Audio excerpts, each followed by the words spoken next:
Magandang umaga mga kapartner! Araw ngayon ng Miyerkules, ika-29 ng Nobyembre, taong 2023. Ako po ang makakasama ngayon sa 30 minutong balitaan, kapartner Vic Tahod.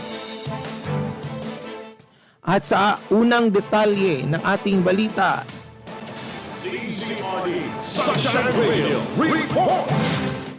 Malindong, Benmalay, Barangay Captain Butch Merera, prioridad na mapuksa ang iligal na droga sa kanilang lugar. Ang buong detalye mula kay kapartner Elet Mor Briguera.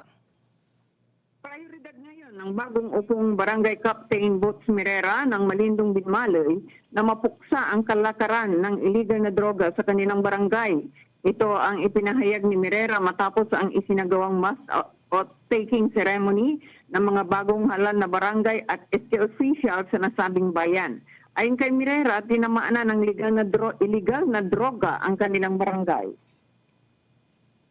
Blast! Talagang elimination of the drug menace. That's my number one project. Elimination of drug menace in my barangay.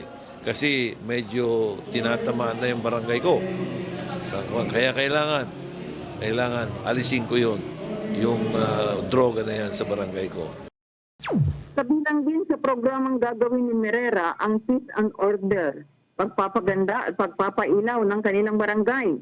Samantala, ipinangako ni Merera na hindi nito natatanggapin ang kanyang sweldo bilang kapitan.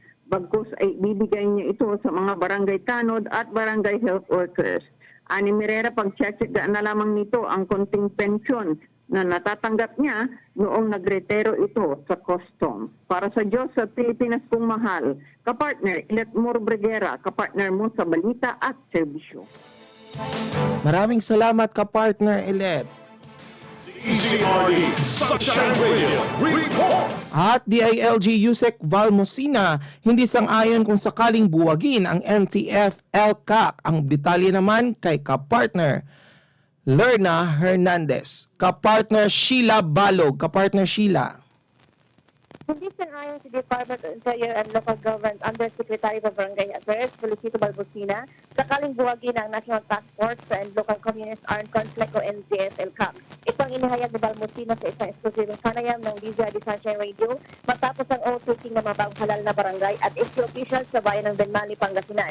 Anya na paganda ang nagawa ng NTF-ELCAC sa problema ng insurhensiya, kaya dapat itong pag-paigtingin. Sunshine News Blast! So kaya ako ay hindi po sang-ayon na yung NTF-ELCAC ay buwagin na. Dapat nga paigtingin pa natin ngayon yan sapagkat yung momentum nandun eh. Kumbaga ilang percent na lang sa report na nakikita natin, 10% na lang halos ang natitira, bakit pa natin titigilan? Dagdag ni Balmosina, pagkakataon na ito ng mga kababayan na nasa bundok na bumalik na sa pamahalaan, dahil presidential decree na magbibigay ng amnestia sa kanila. Sunshine News Blast! Saan pa hahanap ng ganyang klase ng presidente ng gobyerno? Kumbaga, kinakalinga pa, binibigyan pa sila ng assistance, ititrain pa sila. So, ito na po yung pagkakataon na yung mga kasama natin, na mga nasa bundok. Palagay ko, pag-isipan nyo na po ito ng 10 beses sapagkat bihira yung ganitong Pangulo, bihira yung ganitong administration na dalawang kamay pa rin kayong kukup-kupin para lang mawala ang problema sa insurgency. Ayon kay Balbosina, bihira lang sa isang administrasyon, dalawang kamay pa rin kinukup ang mga NPA at binibigyan ng tulong ang mga pagsasanay para sa kabuhayan. Para sa Diyos sa Pilipinas, kung mahal Sheila Balog, kapartner mo sa balita at serbisyo. Maraming salamat kapartner Sheila. DZRD Sunshine Radio Report! At ATI RTC-1 at Department of Agriculture Regional Field Office 1, matagumpay na ipinagdiriwang ang isang buwang selebrasyon ng National Rice Awareness Month at National Organic Agriculture Awareness Month. Ang buong detalye mula kay kapartner Lerna Hernandez. Yes, kapartner, inilunsad ng Department of Agriculture Agricultural Training Institute Regional Training Center 1 or DA81 RTC1 at ng Regional Field Office 1 ang pagwawakas ng isang buwang selebrasyon ng National Rice Awareness Month at ng Organic Agriculture Month or OA Month. Ginanap ang culmination activity sa ATI RTC1 Tebag-East, Santa Barbara, Pangasinan. Nilahukan ang nasabing aktibidad ng mahigit 200 individual mula sa iba't ibang LGUs, public and private schools, state universities and colleges, national government agencies, learning sites for agriculture at marami pang iba. Saad ni ATI Ilocos Director Rogelio Evangelista, dapat ipagpatuloy ang pagsusulong ng organikong pagsasaka kahit na hindi National Organic Agriculture Awareness Month. Sunshine News Blast. So bilang pag-celebrate natin ng National Organic Agriculture Month at saka ng National Rice Awareness Month itong November, pinagsama na rin natin yan dahil under the rice program, kailangan din natin yung mga rice na talagang organically grown, ano, tulad ng brown rice, red rice, na alam naman natin, pasok under the rice program. Ano? Then, for the organic program naman, ang talagang tutok natin dito ay magkaroon tayo ng safe, nutritious, at talagang yung pagkain natin ay malayo sa mga ginagamitan ng mga pesticides or mga synthetic na mga abono. No? So yan ang pinaka-importante, na magkaroon ng awareness ang bawat isa sa atin, dahil alam naman natin na napakahalaga ang kalusugan ng bawat isa. No? Tampok sa pag-culmination or culmination activity ang paper and oral presentation of best organic agriculture practices at organic fertilizer, kung saan naroon si Risati Focal Person Gilbert Sullivan at ang agri student ng Pangasinan State University na si Arame Bautista Pokis. Isinagawa rin ang awarding ng mga nanalo sa iba't ibang kompetisyon ng NRAM at OA Month celebration. Kabilang sa mga kompetisyon ang poster competition on the rice based integrated farming system 2023 Be Responsible TikTok Challenge, Regional Kabataan, OA Crispy, Digital Art Making Contest, Promotional Video Making Contest at Depth OA Practices. Layunin ng month-long activity ng DAATI RTC1 at ng DARFO1 ay ang pagkaisahin ang mga stakeholders ng rice and organic agriculture ng Region 1 para isulong ang responsibleng produksyon at pagkonsumo ng mga lokal na produkto para sa seguridad at kasapatan ng pagkain. Para sa Diyos at Pilipinas kong bahal, Lorna Hernandez, kapartner mo sa balita at serbisyo. Maraming salamat, kapartner Lerna Hernandez. DZRD Sunshine Radio Report. Grandiose Christmas lighting at Christmas Village Festival, very worth it ayon kay Tourism Officer Giovanni. Christmas is a season of hope ayon naman kay Mayor Perez. Ang buong detalye mula kay kapartner Vien Vergabinia. Kapartner Vien. Yes, good morning ka-partner. Very worth it ang naging grandiose celebration ng Christmas lighting at Christmas Village Festival sa San Manuel, Pangasinan. Ito ay inihiyag ni San Manuel Tourism Officer Emmanuel Giovanni Perez sa panayam ng Sunshine Radio at SMNI North Luzon. Sunshine News Blast. Yes, worth it na worth it po kasi it's the 13th year celebration po ng Christmas Village at saka Giant Lantern. So, hindi naman po kami aabot sa ganong katagal na selebrasyon o anibersaryo kung hindi po talagang worth it o hindi nagugustuhan ng mga tao. So, taon-taon po ay nagre-record po kami ng thousands of tourist arrivals. So, may kita nyo pa lang po doon na talagang very successful at worth it po talaga itong pinapakita po naming pailaw sa tao.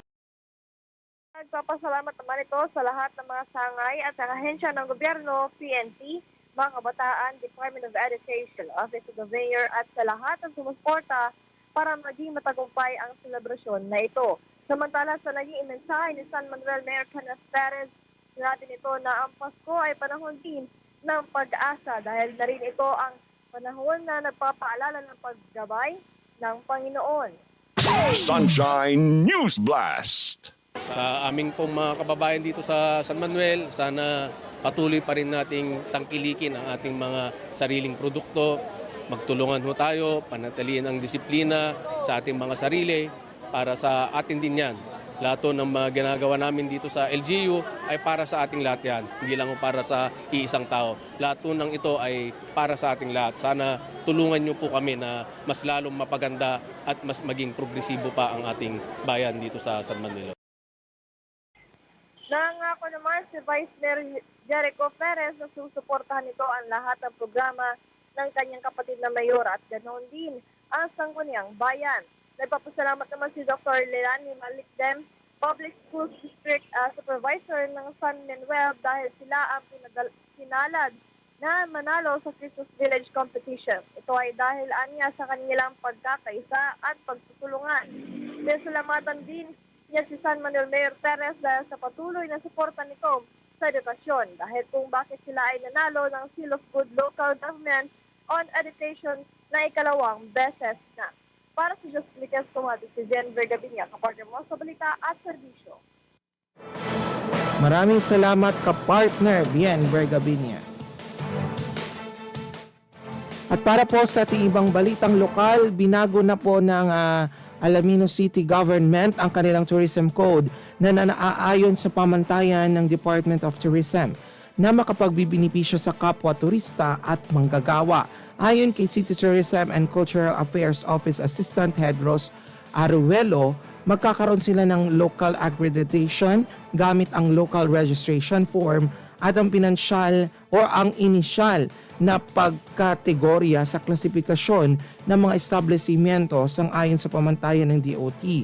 Dagdag ni Aruelo, nangangailangan na rin ang city government ng annual general liability insurance para naman sa mga guest, schedule of current rates and safety declaration certificate bilang pagtalima sa occupational safety and health standards. Dahil dito, magkakaroon na ng pagtaas ng bayad sa 100 Islands National Park at tataas din ng registration fee para sa day tour sa 120 kada tao at 200 para naman sa overnight stay. Bagyang pagtaas na rin ang sa mga rates ng motorboat at sa island exclusivity package na aabot na sa 80,000 hanggang 150,000 depende sa isla at schedule. Kasama na sa island exclusivity package ang security personnel, first aider at helper. Nakatakda namang ipatupad ang bagong tourism code ng Alaminos City Government sa December 1 sa taong ito.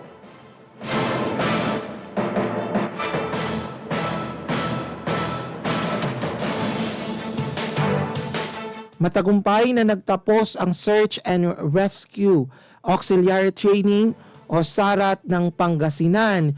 PDRRMO katuwang ang PAF Tonol sa isinagawa sa Lingayen at Pampanga mula November 13 hanggang November 28 ng taong ito. Pinangunahan ang nasabing programa ni Governor Ramon Guico III sa layuning mapailalim ang kasanayan at dedikasyon ng mga rescuers upang maging handa ang probinsya ng Pangasinan at maging ligtas sa anumang uri ng sakuna. Ayon kay Deputy Wing Commander Tonol Colonel Jose Johnson T. Glidap o PAF MNSA, mahalaga ang bagong kaalaman at kasanayan na natutunan ng mga rescuer para sa pagbibigay ng agarang tulong sa oras na pangangailangan. Nagpaabot naman ng pasasalamat si Grida sa managing bahagi sa pagsasanay dahil sa dedikasyon ng kanilang ipinamalas para maging matagumpay ang SARAT. Samantala, magsasagawa ang Provincial Veterinary Office Pangasinan ng serbisyong Ang Galing Veterinary Medical Mission para sa mga alagang aso at pusa ngayong araw, November 29, 2023. Ito ay gaganapin sa Kabaritan Barangay Hall, Kabaritan, San Manuel, Pangasinan na magsisimula ng alas 8 ng umaga. Kabilang sa mga libreng serbisyo ang consultation, anti-rabies vaccination, deworming, vitamins administration, castration, male dogs and cats, spaying female cats only, at para naman po sa mga nais mag-avail ng libreng kapon, kailangan ng at least 8 hours fasting na mga alaga para sa surgery. Magdala ng sariling Manila paper at blade kada hayop. Hinikayat naman ng Veterinary Office ang mga interesadong pet owners na magtungo ng maaga sa venue, particular na sa mga malalayong lugar na karatig barangay o bayan.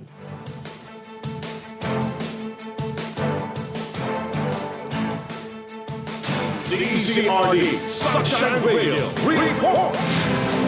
54 fish cage operators ng Corimao, Ilocos Norte nakatanggap na ng 40,000 Malaga fingerlings mula sa VFAR. Ang buong detalye mula kay kapartner Vien Bergabinia. Kapartner.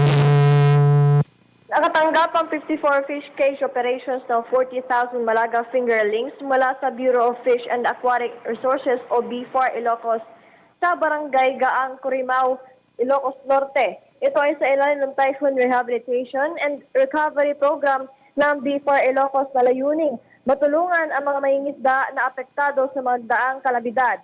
Ayon kay Vanessa Abigail Dagdagan, BFAR Senior Aquaculturist, dahil sa bagong teknolohiya, maaari nang ma-culture ang isdang malaga sa mga cage o sa pond.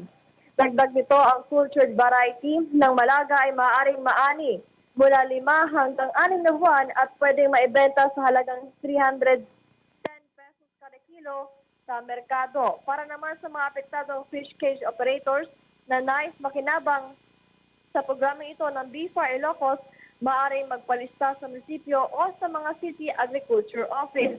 Para sa Just Pilipinas, kumahati si Vien Vergabinia, kapartner mo sa balita at serbisyo. At sa ating huling balitang lokal mga kapartner, matagumpay na ginanap ang pagdiriwang ng 31st National Children's Month sa AVRC1 Bunuan Binlok, Dagupan City at Mangaldan sa lalawigan ng Pangasinan. Ang nasabing kaganapan ay sa ilalim ng The Haven Regional Center of Children o the THRCC ng Department of Social and Welfare Development o DSWD Field Office 1. Layunin ng THRCC na pangalagaan at itaguyod ang mga kapakanan ng mga kabataan. Kabilang sa mga aktibidad na nasabing selebrasyon ang Search for the Child Ambassador 2023 at THRCC TikTok Dance Competition. Ayon sa DSWD Field Office 1, layunin ng aktibidad na mabigyan ng kasiyahan at pagkakataong ipamana sa mga bata ang kanilang natatanging talento.